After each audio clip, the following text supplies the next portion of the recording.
Hi, I'm Lynette Moyo. I'm from Zimbabwe and I work at the Radiation Protection Authority of Zimbabwe. Since university, I've been interested in different nuclear technologies, and that led me to venture into the nuclear industry. I got into the fellowship, GCNP Next, the Nuclear Fellowship, and traveled to Vienna for the IAEA General Conference and the short course for diplomats and practitioners, the VCDNP short course. So it really started when I was in secondary school. I noticed that I really enjoyed atomic physics. I really enjoyed radiation physics. Whenever we started talking about the radioactive decay theories in high school, it would really capture my attention. So I was like, okay. Then at undergrad in university, I wanted to interact with different lecturers in the physics department to understand if I will be able to do it in any case, to study applied physics and actually flourish in that space. So they sold it to me and I was sold. So I thought, now I need to really find out what more I can do after uni. The coolest thing would be to work for an organization that is pushing the drive to say, we need atoms for peace and development. And then now getting to understand different nuclear technologies that are being introduced for the betterment of the living conditions of people, cancer treatments, and all of these things. I'm like, I could wake up in the morning and think about cancer treatments and think about latest developments that can be put in place so that people's lives are improved. Because of the fellowship, I would attend the plenary session, but also attend the side events and also meet with stakeholders. It was a very packed week for me, but there was a lot to learn. I got to get practical insights about the work that I do and also understanding the different safeguard agreements. I think that on a personal note, it's more of some of these things you really understand them at a certain level.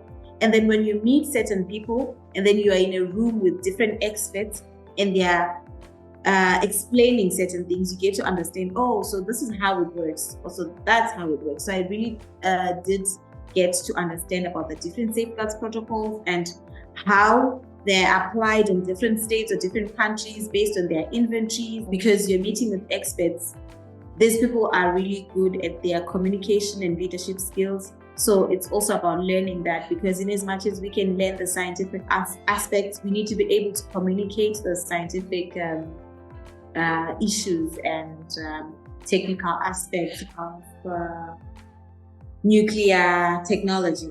I got to learn a lot from the IAEA Gender Inclusion and Diversity side event that they hosted. I got to learn how to also navigate a career as a young scientist in the nuclear industry, and also got to understand the challenges from other older women and seasoned experts in that room who had to also ask questions. And you're like, okay, so this person is seasoned, but they still have certain things that they want to understand as they are still in their career. I got to meet another delegate. Then we just have a conversation, and I figured he's actually from an organization that I'm interested to know about. And then he says to me, so there is a master's program in safeguards, first level specializing master in nuclear safeguards. I'm like, oh, okay, yeah, I saw that one, but I don't think like Zimbabwe is funded. Then he says, no, let's check. And then immediately we check together, and then he says, but you know the deadline is tomorrow, so you need to be quick about this. And then I went home, applied for the program. I think it was like 3 weeks later, I got a yes. And I felt this will do so much for my organization in Zimbabwe. As we are also preparing, we have prospects of having nuclear energy, whether it's 10 years from now or it's 20 years from now, but we need to start building the capacity now. So I thought this will really be good for me personally and also good for my organization. So this is really one of the things that I say I really gained from going to that fellowship, because had I not met that particular individual, had we not talked about that program, I wouldn't have been able to even apply on time. I don't think it has changed it, but I think it has really enhanced and opened my eyes to a lot of other things in the nuclear industry, in the nuclear field. It's only in that type of setting where you see so many countries coming in with information on what's happening in their countries. You also get to understand how serious these issues are and how serious the drive for disarmament and non-proliferation is. I attended this side event looking at the Russia-Ukraine war and the technical aspects of the inspections or verification, and it was quite heavy for me to experience and see all of that and see how different stakeholders are looking at it and analyzing it, and from a technical point of view and a scientific point of view, it was quite heavy. I think if diplomats are in the same space as scientists, they can learn the technical aspect of the nuclear field.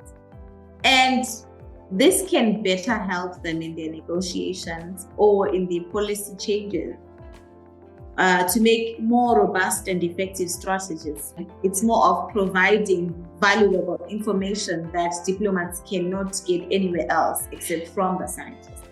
So if diplomats also have multidisciplinary teams that involve scientists as well, it's very important to have those kind of views from a scientific perspective and technical perspective that further influence the political aspect of how things can be done in order to make sure that more effective strategies are developed for non-proliferation and disarmament. I noticed that it's so important as a young scientist to say yes to opportunities.